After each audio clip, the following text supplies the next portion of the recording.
Assalamualaikum my dear students, how are you all? I'm your English teacher Miss Iram Naz and today I'm here to teach you English. So get ready, sharpen your pencils and take out your Broadway course book. Gee my dear ones, so what is our today's task? Today we will do page number 42 and 43 of our Broadway course book in which we will learn to read, we will learn words and we will learn grammar.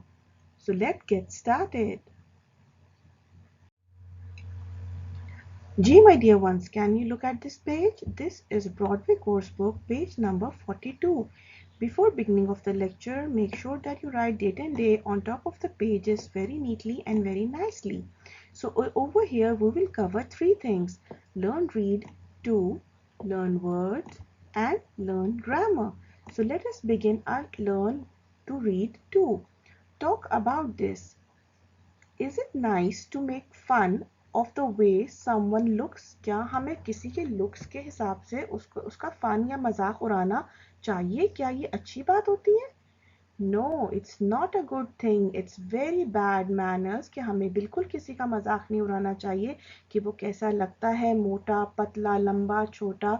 हमें किसी का मजाक नहीं उड़ाना चाहिए because हम सबको अल्लाह ताला ने बनाया है. So this is a very bad manner and it's very rude to make fun of anyone.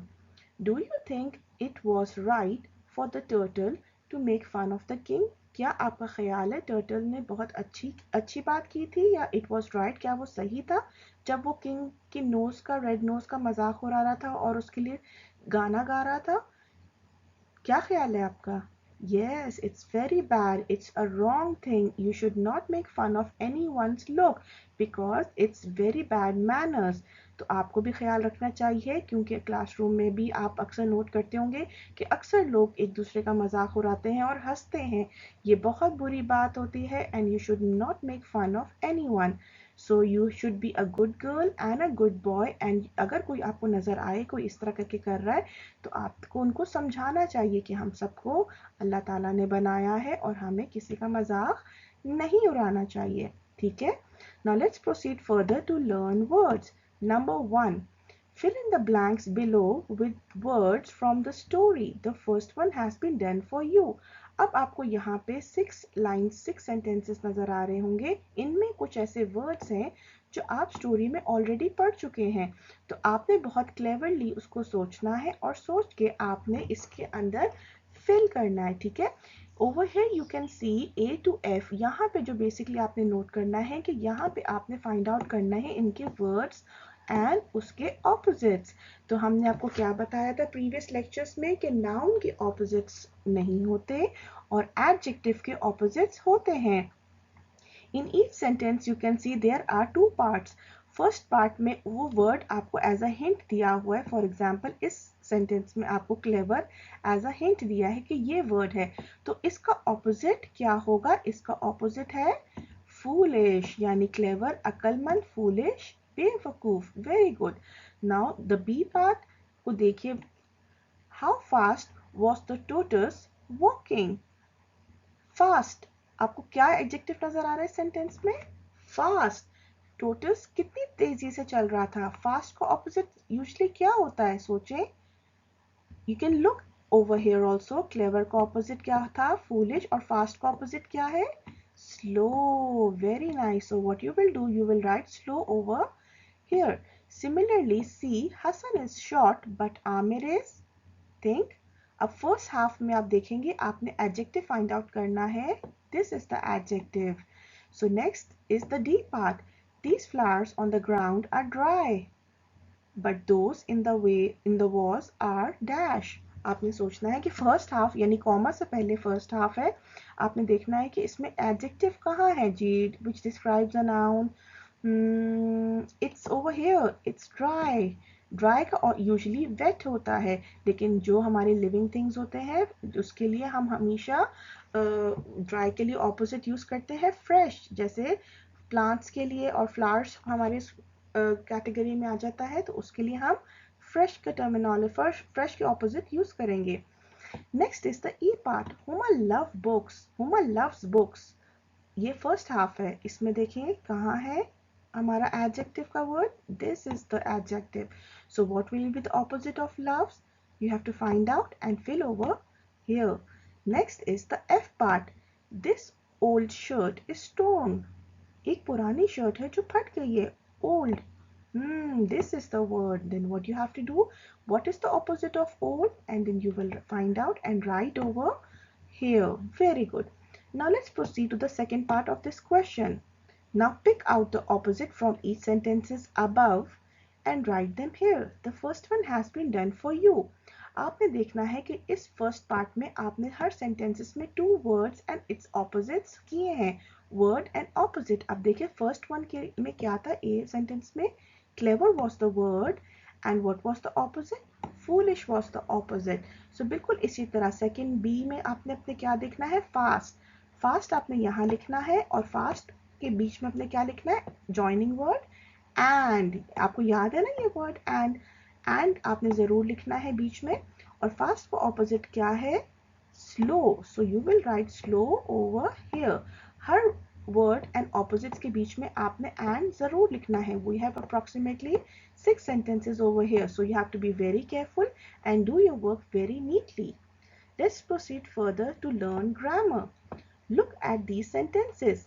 Hang the turtle from the tree, said the king to his servants. Hang him now. Then he said, don't hang him from the tree. Throw him into the river. ये इन sentences से क्या लग रहा है कि king क्या कर रहा है. किंग अपने सर्वेंट्स को बता रहा है, डायरेक्शन दे रहा है और उनको कोई भी चीज करने का बारे में उनको बता रहा है कि ऑर्डर कर रहा है कि आपने क्या करना है. वो क्यों ऐसे कर रहा है. Let's proceed to the next slide. जी my dear students, so look at this page. The king would have told the turtle, don't sing rude songs about my nose, be silent, go away. यहाँ पे king ने turtle को क्या कह रहा है कि आप मेरे नाक के बारे में गाना मत गाएं प्लीज, खामोश हो जाएं और यहाँ से चले जाएं. तो king instead of telling these things, king क्या क्या समझा सकता था कि that singing rude song and is not good, it's bad manners. लेकिन इसके बजाय किंग ने कैसे रिएक्ट किया. किंग गुस्से में आ गया. ही बिकेम वेरी एंग्री और टर्टल को बहुत बुरा भला कहा और बहुत ज़्यादा गुस्से में आके अपने सर्वेंट्स को कहा कि इसको रिवर में थ्रो कर दे, इसको हैंग कर दें. तो जब हम गुस्से में होते हैं तो वो हम अक्सर औकात बहुत ज़्यादा बैड हरकत कर जाते हैं. So at that time you have to be very quiet and calm and you have to tell the elder people around you that what is happening और वो फिर उसको खुद टैकल और हैंडल कर लेते हैं. तो बेसिकली यहाँ क्या है. sentences like these tell someone to do something. कोई भी sentences इस तरह के जब आप पढ़ते हैं वो आपको बेसिकली क्या बताते हैं कि आपने क्या करना है और किस तरह करना है. ठीक है. ऑर्डर्स देते हैं जिस तरह या कोई काम करने को कहते हैं. Let's proceed with the A part. What are these people saying? Reorder the given words to find out. Over here you can see 6 pictures and in 6 pictures there are some people saying something to someone. Before beginning of this part, make sure that you make a very nice lines with your scale in below every sentences like this. Can you see? आपने 1 finger space का देना है. आपने approximately यहाँ से gap और यहाँ पे आपने स्केल के साथ मार्जिन एक लाइन लगानी है so that you can write it on it. ठीक है. अब आपने क्या करना है. Look at picture number 1. There are 3 words और ये 3 वर्ड्स जो है वो ऑर्डर में नहीं है. आपने इनको ऑर्डर में लिख करके इसके नीचे सेंटेंस में लिखना है. What is the teacher saying to the child. Teacher is saying. अब यहाँ पे क्या लिखा है हमारे पास हिंट है. Story read the. आपने इसको रीअरेंज करके क्या लिखना है.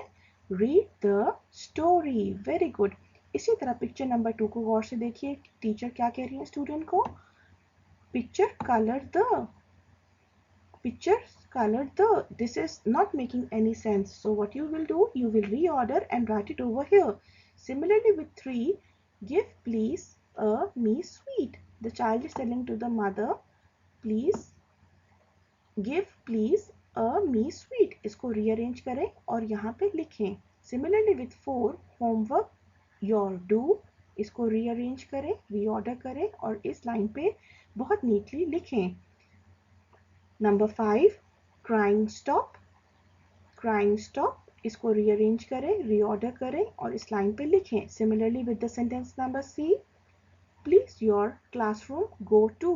इसको भी आपने रीऑर्डर करना है और इस लाइन पे बहुत नीटली लिखना है। Gee, my dear students, let's take a quick wrap up. What we did page number 42 and 43 of our Broadway coursework. Do your work very neatly and carefully, and don't forget to write the date and day on top of the pages, okay? That's all, my dear students. Don't forget to like and subscribe our YouTube channel and press the bell icon for new updates. This is Miss Iramna signing off. Hope that you understood the lecture, and if there's any problem, do contact us. Till next time, take care of yourself and of your family. Allah Hafiz.